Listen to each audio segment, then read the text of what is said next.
Сега ще говорим за това, що е то държава и има ли почва у нас. Скоро гледах някои публични изявления на дейци от МВР и военното разузнаване и съвсем искрено се усмихнах на някои от думите им. Единият пееше приспивна песен за спокойствието на границата ни с Турция, там където работи нашата прочута гранична кабелна телевизия, и как залавяме всички нелегални нарушители. Извинявайте, като сте толкова добри, да ви задам едно въпросче, господин главен секретар. Защо не заседава българо-турската гранична комисия, която трябва да се събира при всеки граничен инцидент? И по нейно решение може да се връща всеки нелегално преминал у нас отново на турска територия. Въобще, къде е тази комисия? Защо не работи? Защо не ги връщате?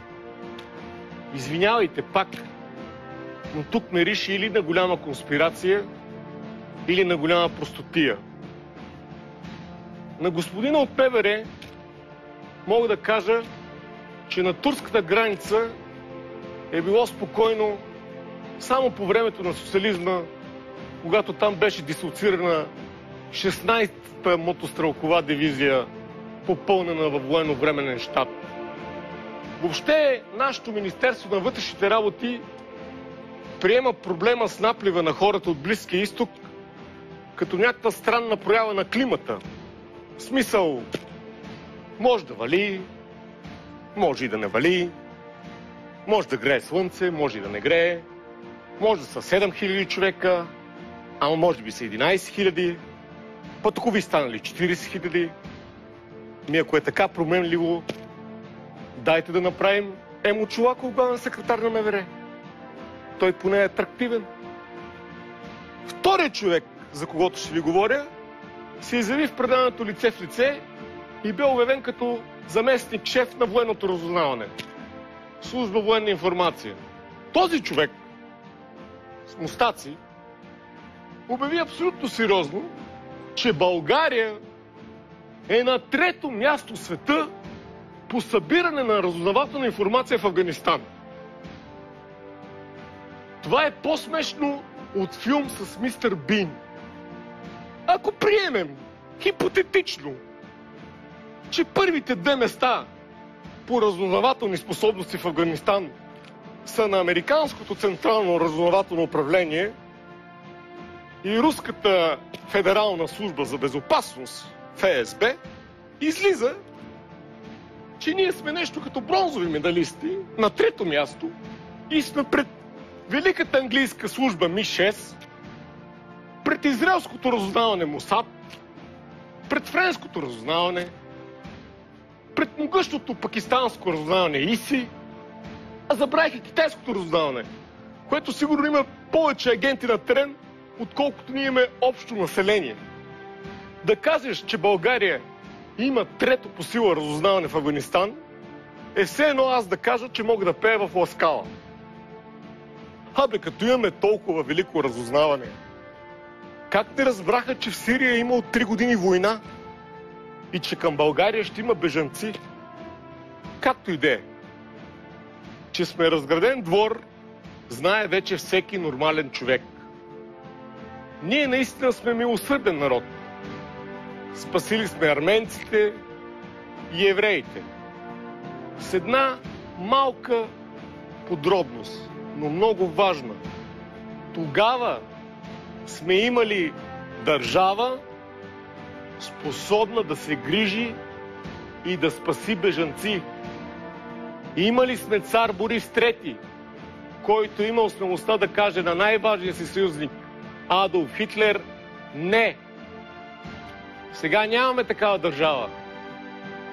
Нямаме политици, които да могат да кажат и на силните не. И ако тази лудница и безхаберие с бежанците не спре скоро, ще се случи непоправимото. Настанявате на едно място сирийци, иракчани, афганци, иранци, малийци, шиити, сунити. Едните са умерени мюсюлмани. Другите казват през 2 минути Аллах Акбар. Първият конфликт ще е там. Вторият конфликт ще е между тях и местното българско население. Някой ще откраде нещо. Друг ще посегне на някоя жена. И ще стане мазало. Третия конфликт ще е между бежанците и ромите. Нашите роми няма да си дадат хляба тук така. Няма да дадат някой друг да им влиза в територията на техния си бизнес. Ние сами си направихме ивицата Газа посред София. И сега какво? Някакви незнайни чиновници ще мрънкат, докато не се пролее кръв и някой изнервен психопат не взриви някой мол.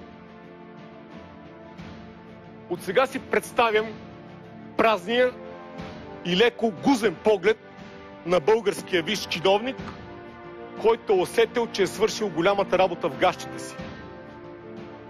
Има ли изход? Какъв е изходът?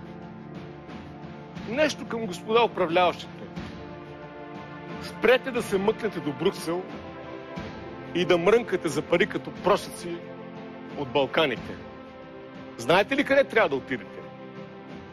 Трябва да отидете до Анкара, столицата на Република Турция. Ататюрк е бил велик мъж. Генерал Кенан Еврен беше мъж. Предполагам, че и господин Ердоган е мъж. Изпратете и вие някой мъж, да се разберем.